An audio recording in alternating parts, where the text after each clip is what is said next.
Hello student, system विद्यापीठ के इस digital platform पर आप सभी का हार्दिक स्वागत है। अभिनंदन है। तैयारी करने वाला चाहिए, सरकारी नौकरियों की कमी नहीं है। काफी सारी वैकेंसीज आ चुकी हैं, काफी सारी वैकेंसीज आने में है। विस्तार चर्चा की मेरी इस सीरीज में आज मैं बात करूंगा राजफेड 2024 जिसकी विज्ञप्ति जारी हो चुकी है कोऑपरेटिव बोर्ड से। और ये अभी लगभग 7-8 दिन हो चुके हैं इस विज्ञप्ति को आए, लेकिन मैं वीडियो थोड़ा लेट बना रहा हूँ। और इससे पहले मैं बात कर चुका हूँ कोऑपरेटिव बैंक को लेकर। कोऑपरेटिव बैंक की लास्ट वीडियो जो मैंने अपलोड किया है वो है कोऑपरेटिव बैंक में जो वैकेंसीज आई हैं उनको लेकर। क्या पोस्ट है, क्या उनकी एलिजिबिलिटी है, एग्जाम पैटर्न किस तरीके से है, वो आप जाकर उस वीडियो को देख सकते हैं। उसका लिंक आपको मेरे डिस्क्रिप्शन में मिल जाएगा। चैनल पर अगर नए हैं तो चैनल को सब्सक्राइब करना ना भूलें, क्योंकि नोटिफिकेशन, सारे रिक्रूटमेंट क्लासेस, सारी चीज अपडेट्स आपको इसी चैनल से मिलने वाले हैं। कोई चीज समझ नहीं आती है कमेंट कर जरूर पूछ लें, लाइक हिट कर दें, दोस्तों तक शेयर करें। क्यों, ये सारी चीजें करने से हमें हौसला रहता है कि हमें आपसे जुड़े रहना है एक नई नई अपडेट्स के साथ, बढ़िया बढ़िया चीजों के साथ। तो चलिए बिना किसी देरी के वीडियो को स्टार्ट करते हैं। दृढ़ निश्चय बना लीजिए कि इस साल 2025 में आपको नौकरी लगना है, सरकारी नौकरी लेनी है। तो चलिए देखते हैं राजफेड की जो विज्ञप्ति आई है उसकी क्या एलिजिबिलिटी है, क्या सिलेबस है, क्या एग्जाम पैटर्न है। तो चलिए बिना किसी देरी के वीडियो को स्टार्ट करते हैं। वीडियो को स्किप मत करिएगा, क्योंकि चीजें आपको तभी समझ में आएंगी। कुछ भी अगर आप स्किप करते हैं तो नो डाउट कि कुछ मिस हो सकता है आपसे। देखिए, राजस्थान कोऑपरेटिव रिक्रूटमेंट बोर्ड दो जयपुर 10/12/2024 को ये वैकेंसी आ चुकी है। ठीक है, नोटिफिकेशन आ चुका है इसका। और एक बार पढ़ लेते हैं यहाँ से।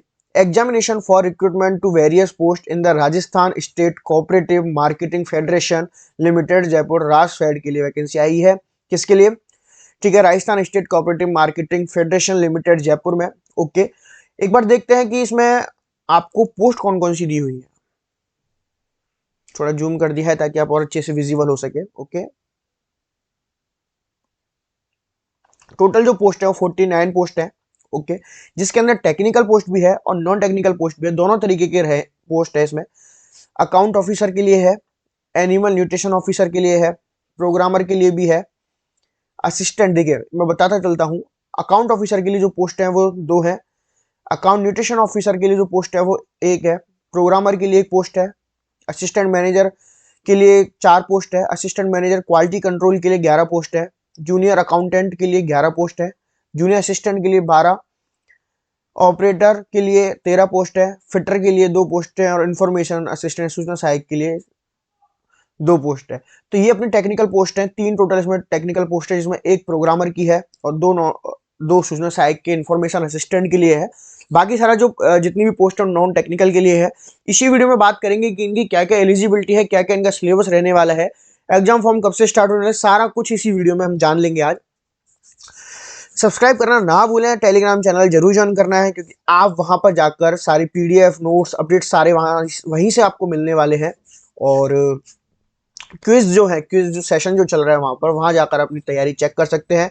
जीके को लेकर, नॉन टेक्निकल को लेकर, टेक्निकल को लेकर, सारी चीज आपको वहीं से अवेलेबल होंगी। ओके, अब बात करते हैं कि फॉर्म कब से भरे जाने वाले हैं। ओके, फॉर्म कब से भरे जाने वाले हैं? फॉर्म भर चालू हो चुके हैं 12 दिसंबर से, और 11 जनवरी तक ये फॉर्म भरने जा रहे हैं। ओके, 1 महीने का आपके पास पूरा टाइम है। आप इस 1 महीने में 12 दिसंबर 2024 से लेकर 11 जनवरी 2025 तक फॉर्म फिल कर सकते हैं। ठीक है,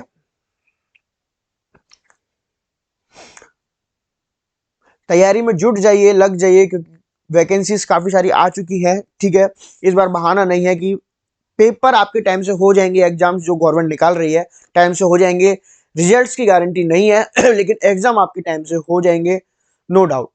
ठीक है, और देखते हैं आपके काम की चीज क्या है इसमें। ठीक है, एक मैं इसको स्टार मार्क कर रहा हूं। ठीक है, ये स्टार मार्क कर दिया है।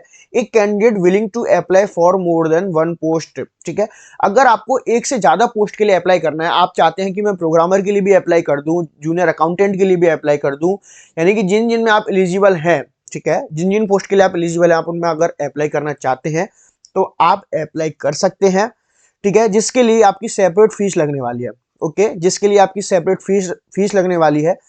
अगर आप मान लीजिए 4 पोस्ट के लिए अप्लाई करते हैं तो आपको 4 पोस्ट की जो फीस है वो फीस क्या है आगे हम देख लेंगे उसको, ठीक है। आपको 4 पोस्ट की जो फीस है वो आपको पे करनी रहेगी, ऐसा नहीं है कि आप एक फीस से सारी पोस्ट को फिल कर पाए। ओके, बात समझ में आ गई।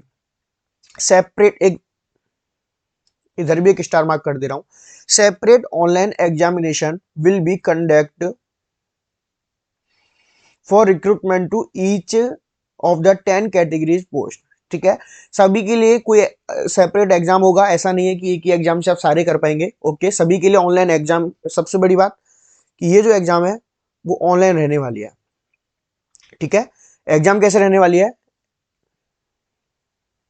एग्जाम ऑनलाइन रहने वाली है, और सभी के लिए अगर आप 5 पोस्ट के लिए फिल करते हैं तो 5 पोस्ट का आपका अलग से एग्जाम होने वाला है, ठीक है। बात करते हैं प्रोसीजर फॉर अप्लाइंग ऑनलाइन। ये जो नोटिफिकेशन है, ऑफिशियल जो नोटिफिकेशन है टेलीग्राम चैनल पर अवेलेबल हो जाएगा, वहां से आप देख लीजिएगा इसको, ठीक है, कि किस तरीके से पेमेंट का मोड रहने वाला है, क्या करना है।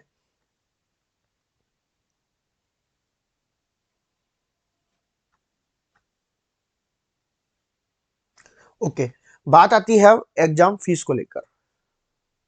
एग्जाम फीस को लेकर बात आती है।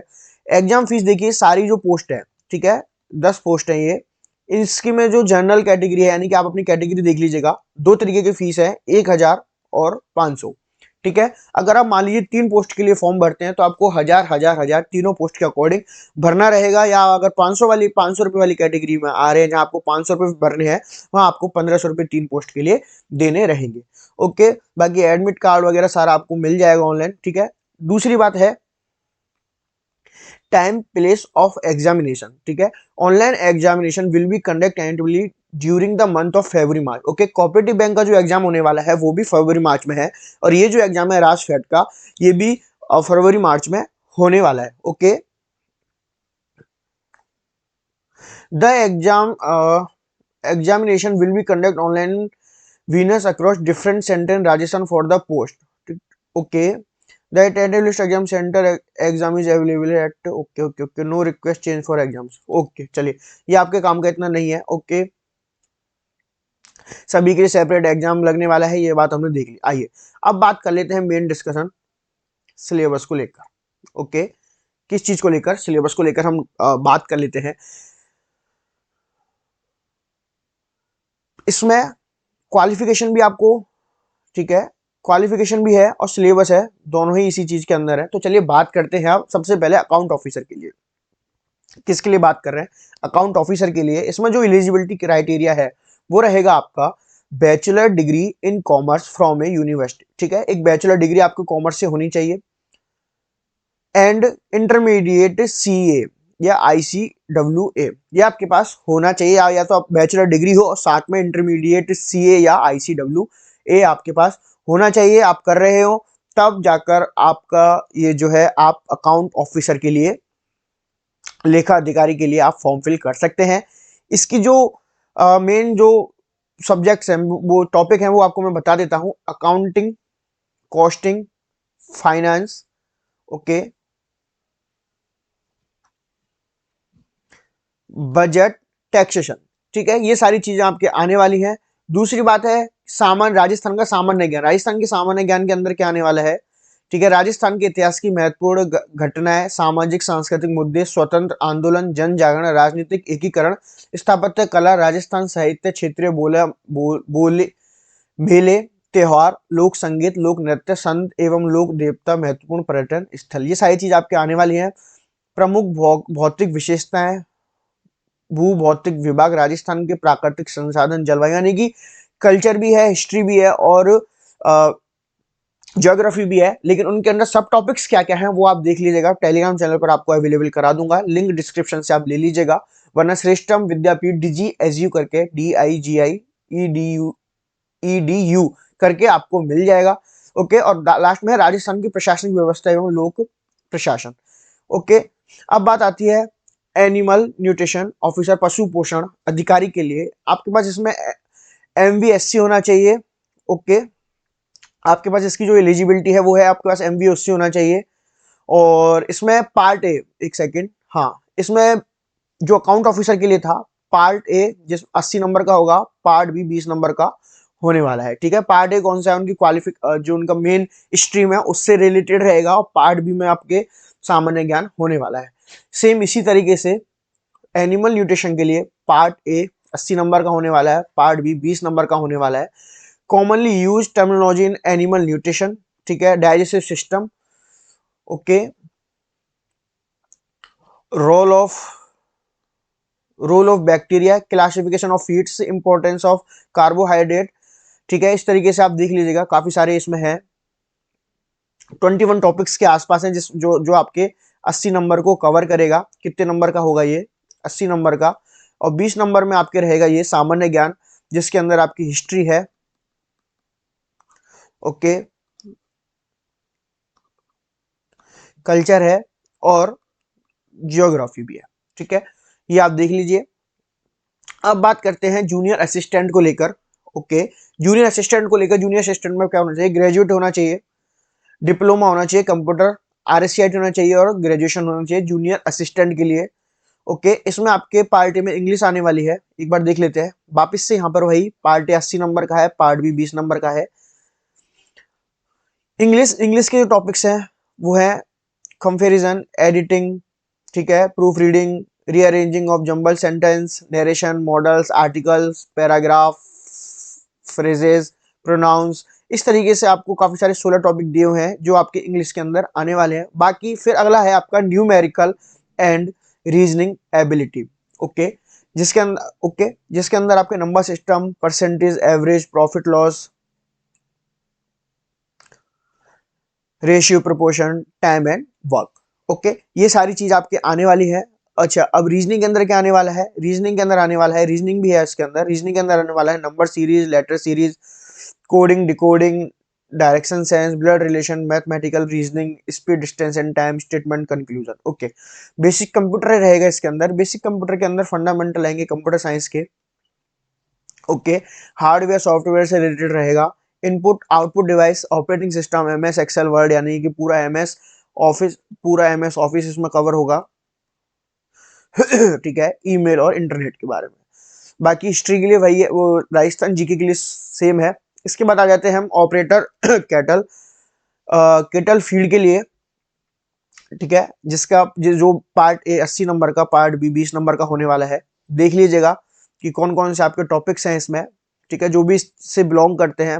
फिर उसके बाद फिटर की आ जाती है, ये भी सेम पार्ट ए 80 नंबर का और पार्ट बी 20 का। इस तरीके से आप भी अपना देख लीजिएगा कि आपकी स्ट्रीम से रिलेटेड क्या क्या आने वाला है। बाकी हिस्ट्री के लिए ऑलमोस्ट सारी चीजें सेम है। असिस्टेंट मैनेजर, ओके, एक बार में इसकी, हाँ, इसमें फिटर के लिए जो क्वालिफिकेशन है वो है ITI होना चाहिए, डिप्लोमा क्या होना चाहिए, फिटर ट्रेड से, ओके।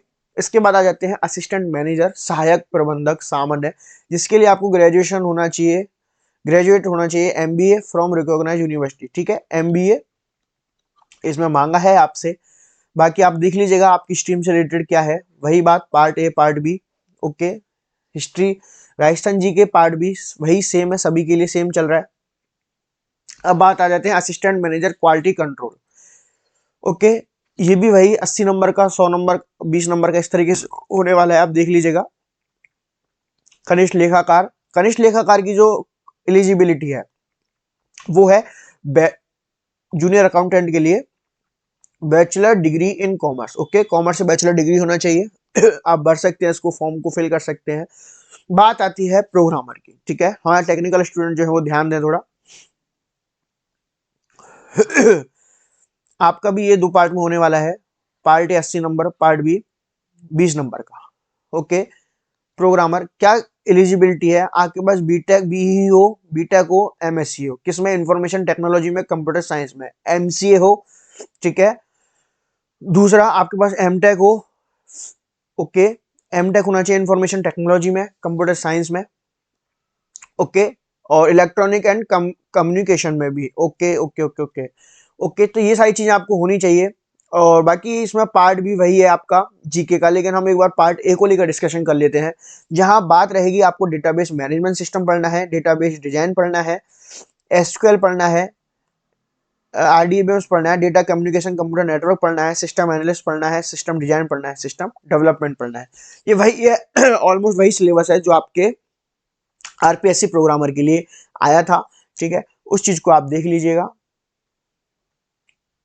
और एक चीज और है इसमें, आपके पास अगर एमबीए हो आईटी से, ठीक है, एमबीए होता है आईटी से, तो भी आप इसको फिल कर सकते हैं। बात रही लास्ट सूचना सहायक की, जिसके लिए 2 पोस्ट हैं, वही इसमें कौन कौन एलिजिबल है वो बात कर लेते हैं। ग्रेजुएटेड और higher degree in computer science, ठीक है, एप्लीकेशन कंप्यूटर साइंस इंजीनियरिंग हो आपके पास, इलेक्ट्रॉनिक्स हो, ओके, इलेक्ट्रॉनिक एंड कम्युनिकेशन हो, इंफॉर्मेशन टेक्नोलॉजी हो, और पॉलिटेक्निक डिप्लोमा हो 3 साल का कंप्यूटर साइंस इंजीनियरिंग में, कंप्यूटर एप्लीकेशन में, आईटी में, ठीक है, पॉलिटेक्निक किया हो, या फिर आप ग्रेजुएटेड हैं, ठीक है, और आपके पास कोई डिप्लोमा है, graduated of A university established by law in India with diploma in computer, computer में आपके पास डिप्लोमा है तो आप एलिजिबल हैं, जैसे पीजीडीसी हो गया, ओ लेवल हो गया, ये सारी चीजें, ओके। अब इसमें सिलेबस क्या क्या है वो देख लीजिएगा। इसमें सिलेबस है database management system, database design, application develop, SQL, RDBMS, data communication network. Syllabus इसका सूचना सहायक का वही है जो उसके लिए है, प्रोग्रामर के लिए। और इसमें और क्या क्या एलिजिबिलिटी है, इसमें है ग्रेजुएटेड यूनिवर्सिटी, ठीक है, ओ लेवल हो आपके पास, ठीक है, और एंड इंफॉर्मेशन टेक्नोलॉजी जो सी अंडर डिपार्टमेंट इलेक्ट्रॉनिक, ठीक है, आप ग्रेजुएटेड हो किससे, कंप्यूटर ऑपरेटर, ठीक है, प्रोग्रामिंग कोपा किया हो आपने, ओके, और इसके बाद आपकी टाइपिंग है, टाइपिंग आती हो आपकी, जिसकी आपकी मिनिमम मिनट जो है 20 वर्ड पर मिनट की आपको टाइपिंग आती हो, हिंदी और इंग्लिश की। तो ये आपका टेक्निकल और नॉन टेक्निकल का सिलेबस है, पोस्ट है रास फेड के लिए, जिसका एग्जाम फरवरी और मार्च में होने वाला है। जिन जिन जो सिलेबस का मैंने अभी शॉर्ट जो है शॉर्ट में बात की है, ठीक है, क्योंकि वीडियो काफी लंबा हो जाता है, तो बाकी बात यह है कि जिनको इस डिटेल से पढ़ना है, मैं टेलीग्राम चैनल पर डाल दूंगा, टेलीग्राम चैनल जरूर ज्वाइन कर लीजिएगा, तैयारी कीजिएगा मस्ती से,